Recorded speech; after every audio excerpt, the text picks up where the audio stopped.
Assalamualaikum warahmatullahi wabarakatuh. Perkenalkan, nama saya Muhammad Abdul Halim, NIM 2006048410, kelas 2020C. Di sini saya akan menyampaikan UTS pencaksilat dan saya akan menjelaskan beberapa gerakan pencaksilat dan penjelasannya.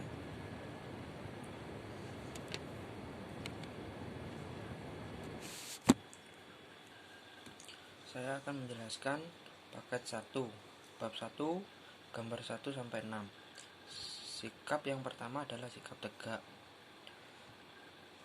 Sikap tegak adalah berdiri tegak dengan bertumpu pada satu kaki, pandangan ke depan, salah satu kaki diangkat dan lutut ditekuk mengarah ke depan, dan kaki kedua tangan mengepal di pinggir badan dengan siku bengkok. Yang kedua ada sikap hormat. Posisi sikap hormat adalah badan tegap, kaki rapat, tangan depan, dada terbuka dan rapat dengan jari-jari, tangan menghadap ke atas. Sikap ini dilakukan pada saat pesilat akan melakukan kegiatan. Yang pertama, setiap awal dan akhir latihan atau pelajaran kepada guru atau pelatih. Yang kedua, memberi salam kepada teman. Dan yang ketiga, memulai dan mengakhiri permainan pertandingan. Yang ketiga ada sikap bersyukur. Sikap bersyukur atau sikap berdoa. Sikap ini dilakukan dengan sikap tegak 1. Kemudian merentangkan kedua lengan ke atas, diikuti pandangan ke atas. Setelah itu rapatkan kedua tangan di atas kepala dan diturunkan lewat kepala berhenti di depan dada. Saat tangan merapat di depan dada, kepala ditunduk, dilanjutkan berdoa dalam hati. Yang keempat ada sikap istirahat. Sikap istirahat ini dilakukan pada saat mendengarkan petunjuk atau arahan guru serta selalu cara untuk melakukan sikap berdiri kangkang antara lain, yaitu yang pertama merentangkan kaki kiri ke samping, yang kedua pergelangan tangan kiri dipegang tangan kanan, dan yang ketiga ibu jari melingkar dari sikap istirahat menjadi sikap tegak pertama dengan merapatkan kaki kiri dan kaki kanan. Yang kelima ada sikap berdiri kangkang. Sikap kangkang adalah sikap dasar untuk melangkah dan memasang kuda-kuda. Cara mengambil sikap kangkang adalah sebagai berikut. Yang pertama, merentangkan kaki kiri ke kiri atau kaki kanan ke kanan. Yang kedua, untuk merentangkan kedua kaki membentuk sikap kangkang dilakukan dengan melakukan loncatan kecil. Yang keenam ada kuda-kuda depan.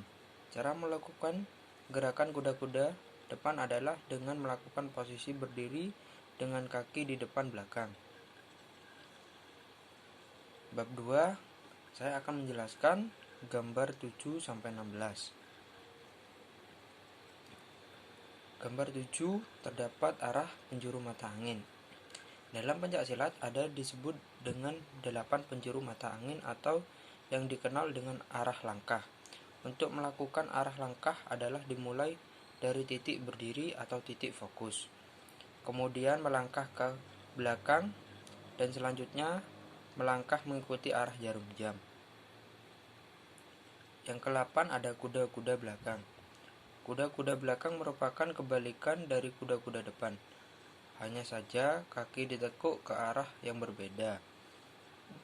Posisi awal adalah meletakkan kaki kanan di depan dan kaki kiri di belakang dalam satu garis lurus.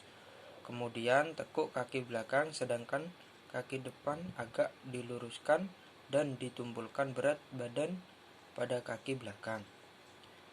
Yang ke-9 ada kuda-kuda tengah. Kuda-kuda tengah adalah dibentuk dengan kedua kaki tekukan dengan titik berat badan berada di tengah, kedua kaki melebar sejajar. Dapat juga dilakukan dengan posisi serong. Yang ke-10 ada kuda-kuda samping. Sama seperti kuda-kuda depan, posisi ini dilakukan dengan menekuk satu kaki di depan, sedangkan kaki yang lain diluruskan ke arah samping. Berat badan ditumpukkan pada kaki yang ditekuk, sementara bahu sejajar dengan kaki. Yang ke-11 ada kuda-kuda silang. Cara melakukan kuda-kuda silang adalah salah satu kaki berada di belakang dengan keadaan menyilang, dan kaki ditumpukkan ke belakang. Badan tetap tegak lurus, kedua lutut ditekuk dengan salah satu tangan diarahkan ke belakang.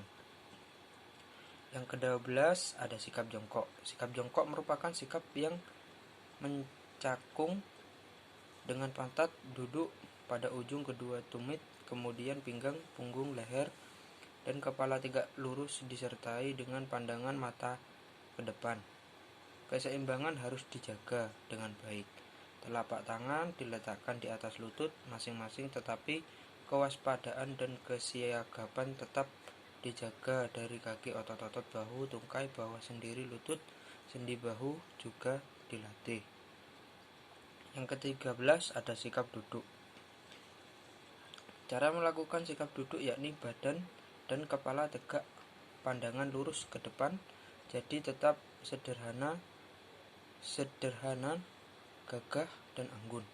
Waktu sila kedua, kaki melipat ular berkelengkung, siap melakukan belaan.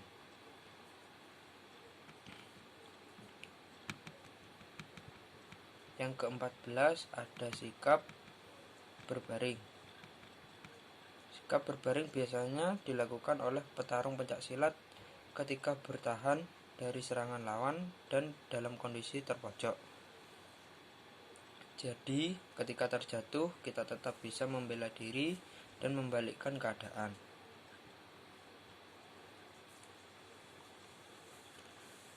Yang ke-15 terdapat sikap khusus. Sikap khusus adalah sikap tegak satu kaki. Sikap tegak satu kaki ini merupakan dasar melatih keseimbangan yang perlu untuk gerak pembelaan maupun serangan. Sikap yang terakhir adalah sikap pasang dengan kuda-kuda sejajar. Kuda-kuda depan dibentuk dengan posisi kaki di depan ditekuk dan kaki belakang lurus. Telapak kaki belakang serong ke arah luar. Berat badan ditumpukkan pada kaki depan, badan tegap dan pandangan ke depan.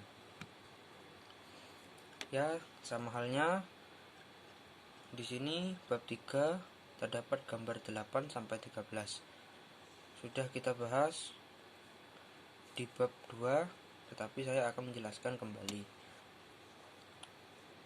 Gambar yang pertama terdapat kuda-kuda belakang. Kuda-kuda belakang merupakan kebalikan dari kuda-kuda depan. Hanya saja kaki ditekuk ke arah yang berbeda.